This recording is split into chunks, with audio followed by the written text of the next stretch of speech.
Hello students, welcome to Fuke education. I am Arya Dubey and आज हम economics का chapter first introduction to microeconomics discuss करेंगे।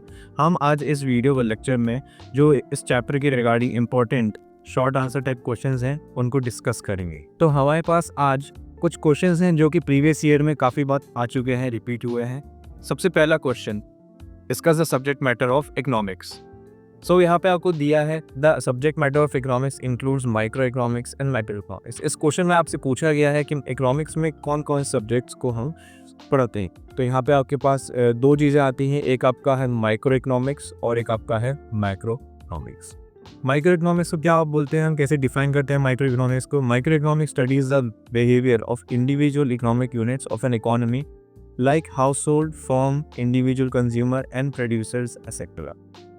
It does not study the economy as a whole. तो क्या होता है microeconomics? Microeconomics study करता है किसको? इंडिविजुअल इकोनॉमिक यूनिट्स को। हमें हमेशा याद रखना, जो माइक्रो इकोनॉमिक्स है वो इंडिविजुअल इकोनॉमिक यूनिट्स को स्टडी करता है इकोनॉमी में, जैसे कि आपके household, firm, individual consumer and producers etcetera. It does not study the economy as a whole, यानी ये पूरी इकोनॉमी को एक एग्रीगेट की तरह स्टडी नहीं करता है।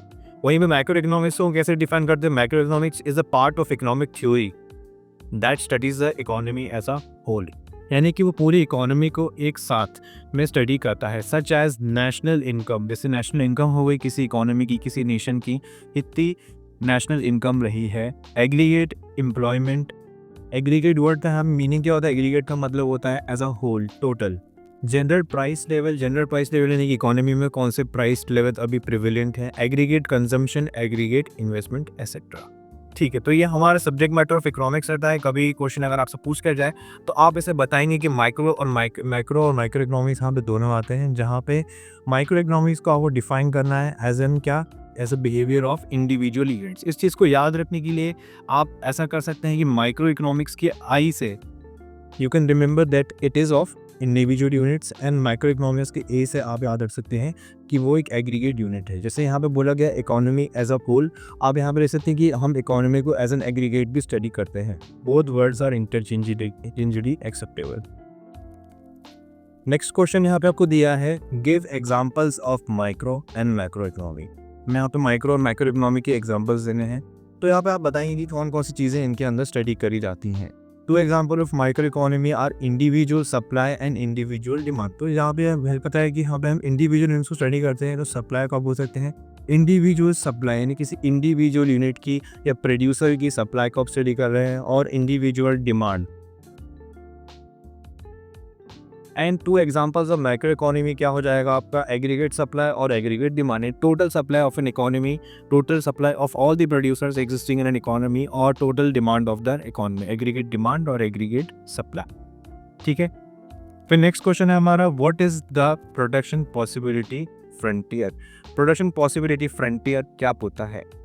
Production possibility frontier is the curve that depicts the maximum output possibilities for two combination goods। क्या होता है? PPF, या फिर हम इसको शॉर्ट में बोल सकते हैं PPCB, है ना। हम इसको प्रोडक्शन पॉसिबिलिटी फ्रंटियर भी बोल सकते हैं, प्रोडक्शन पॉसिबिलिटी कर्व भी बोल सकते हैं। इकोनॉमिक्स में कर्व का मीनिंग क्या होता है? यानी कि हम जब किसी ग्राफ के बारे में बात कर रहे हो, तो PPF क्या होता है? एक कर्व है जो क्या डिपिक्ट करता है, क्या दर्शाता है? The maximum output possibility for two combination of goods, यानी कि दो कॉम्बिनेशन ऑफ गुड्स के बारे में बात करी जा रही है। टू कॉम्बिनेशन ऑफ गुड्स जहाँ पे उनको अलग अलग वे में किस तरीके से प्रोड्यूस किया जा सकता है।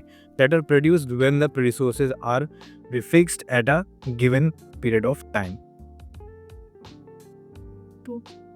ठीक है, तो PPF के रिगार्डिंग जो है इसके डिटेल डिस्कशंस जो हैं, अभी तो ये शॉर्ट आंसर टाइप हैं, तो जब आपसे PPF के रिगार्डिंग क्वेश्चन पूछा जाए तो आप शॉर्ट में एक इतनी PPF की डेफिनेशन देंगे तो that is acceptable.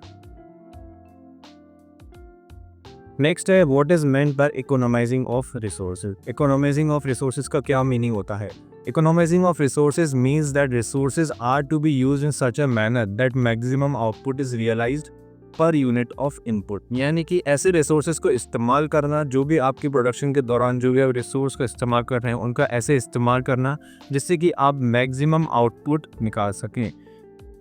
It also means optimum utilisation of resources, यानी कि आप इसे ऑप्टिमम यूटिलाइजेशन ऑफ रिसोर्सेज भी कह सकते हैं, यानी रिसोर्सेज का इस वे में इस्तेमाल करना जहाँ पे उनका मिनिमम वेस्टेज हो रहा हो।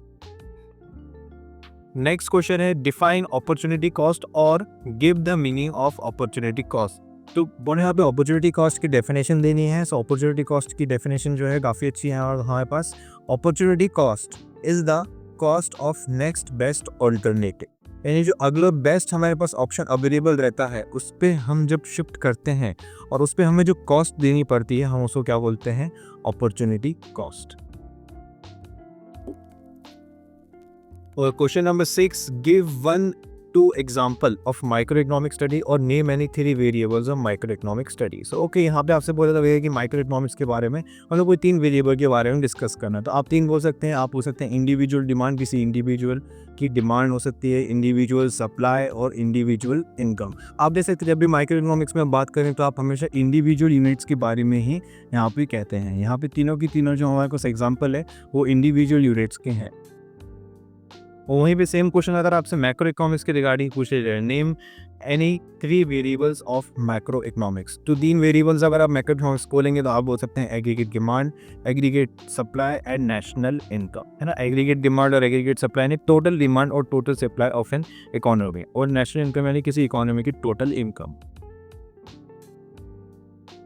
नेक्स्ट क्वेश्चन है explain the meaning of positive economics. Positive economics का क्या मीनिंग होता है? So positive economics is a study of the facts of life. It means that it deals with the real life economic problem as they are and how these problems are solved. तो क्या होता है positive economics? Positive economics is that part of economics जो facts को study करता है, जो actual में exist करता है, जो कि बोल सकते हैं जो कि true है, हाँ। It means that it deals with the real life economic problem as they are and how these problems are solved. यानी real life problems को discuss करता है जैसी वो है और जैसे प्रॉब्लम्स को सॉल्व किया जाता है, how these problems are solve, है ना। अगर हम इसका एग्जांपल लें, मैं बोल सकता हूँ कि population of India is around 140 crore as of today. तो ये क्या है? ये एक फैक्ट है। This is not an opinion, ये मेरी राय नहीं है बल्कि एक फैक्ट है and which counts under hot positive economics. यहाँ पे हम सिर्फ फैक्ट्स के बारे में बात करते हैं और इसके अलावा हम कुछ भी अपना एक सजेशन ओपिनियन नहीं देते हैं। इसका आपको और तरीके से मीनिंग समझना आएगा जब आपको अब देखेंगे नॉर्मेटिव इकोनॉमिक्स। इसी के साथ ना आपको पूछा रहा है explain the meaning of normative economics. Normative economics deals with finding out solution to economic problems. Simply put it answers the question what ought to be done. तो यहाँ पे हम सॉल्यूशंस के कोई भी प्रॉब्लम है तो उस प्रॉब्लम को हम कैसे सॉल्व कर सकते हैं, यानी कि यहाँ पे आपके पास कोई फैक्चुअल बातें नहीं होती बल्कि these are suggestions, these are opinions to how to solve a problem. यहाँ पे बोला जाता है कि simply put it answer the question what ought to be done. What ought to be done इसका मतलब क्या होता है कि क्या किया जा सकता है उस प्रॉब्लम को सॉल्व करने के लिए। फॉर एग्जांपल अगर बोला जाए कि इंडिया की पॉपुलेशन जो है काफ़ी ज़्यादा बढ़ रही है या फिर India is a over populated country, तो हम बोल सकते हैं कि ये आपका यहाँ पे क्या है, is a just opinion, it is a suggestion. तो इसलिए वो आपका आया किसके अंदर, नॉर्मेटिव इकोनॉमिक्स के अंदर। नेक्स्ट है explain the interdependence of macro economics and micro economics. तो यहाँ पूछा गया है कि कैसे मैक्रो और माइक्रो इकोनॉमिक्स जो है एक दूसरे के ऊपर डिपेंडेंट है, इंटरडिपेंडेंट है, यानी कि मैक्रो इकोनॉमिक्स जो है माइक्रो पे डिपेंड है और same vice versa micro economics जो है मैक्रो इकोनॉमिक्स पे डिपेंडेंट है। Economics as single subject and its analysis is not possible by splitting it into 2 watertight compartments। यानी कि इकोनॉमिक्स एक सिंगल सब्जेक्ट की तरह आप पढ़ते हैं लेकिन पॉसिबल नहीं है कि हम उसको एकदम एक ही साथ पढ़ें, यानी कि हमें उसको डिवीजन करना कहीं ना कहीं ज़रूरी पड़ जाता है। In simple terms micro economics and micro economics are not independent of each other, यानी कि ये दोनों के दोनों जो हैं इनको हम अलग एकदम नहीं कर सकते। आप जैसे जानते हैं कि आप माइक्रो इकोनॉमिक्स और माइक्रो इकोनॉमिक्स को 2 अलग सब्जेक्ट की तरह पढ़ते हैं लेकिन कहीं ना कहीं इनको हम ज़्यादा दूर नहीं कर सकते। क्यों? बिकॉज ये एक दूसरे के से अलग नहीं है, ये एक दूसरे से इंडिपेंडेंट नहीं है। Instead they have so much common ground between them, यानी कि उन दोनों में काफ़ी ज़्यादा एक कॉमन ग्राउंड एग्जिस्ट करता है, यानी कि काफ़ी ज़्यादा सिमिलैरिटी, समानताएं जो है वो एग्जिस्ट करती हैं। It means that micro economics and micro economics are interdependent, यानी कि वो एक दूसरे पे इंटरडिपेंडेंट है, यानी कि निर्भर हैं।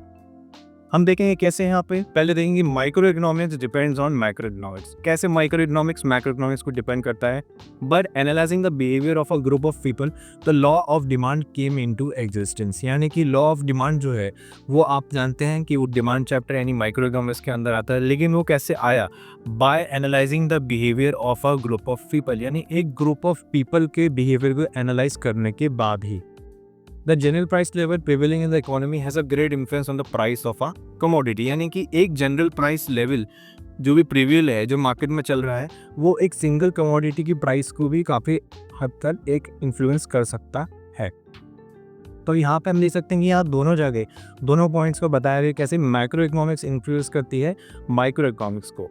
वहीं पे macro economics depends on micro economics, वहीं पे at the same time macro economics भी जो है वो माइक्रो के कुछ वेरिएबल्स पे डिपेंड करती है। जैसे कि national income of an economy is the sum total of individual units of income of the country, यानी कि क्या बोला गया है यहाँ पे कि नेशनल इनकम जो कि एक मैक्रो इकोनॉमिक्स का पार्ट है, it is nothing but the total of individual units income of the economy, यानी सारे की सारी इंडिविजुअल यूनिट्स की जो इनकम है इकोनॉमी में उसका ये सम टोटल है। Aggregate demand of an economy depends on the demand of its individual house hold, वहीं पे एग्रीगेट डिमांड भी जो है वो डिपेंड करती है किस पे, इंडिविजुअल हाउस होल्ड्स की डिमांड पे। So by these 2 points we can understand कि कैसे माइक्रो और मैक्रो इकोनॉमिक्स जो है एक दूसरे पे इंटरडिपेंडेंट है। आई होप आपको ये वीडियोस अच्छे से समझ में आया हो और इसमें जो भी हमने क्वेश्चन और आंसर डिस्कस करे वो अच्छे से आपको समझ में आया और उसमें आपको कोई डाउट ना हुआ हो। इन्हीं टॉपिक्स की रिगार्डिंग मैंने एक डिटेल डिस्कशन करा है on the Fuke education app, so do download it and don't forget to like, share and subscribe. Thank you.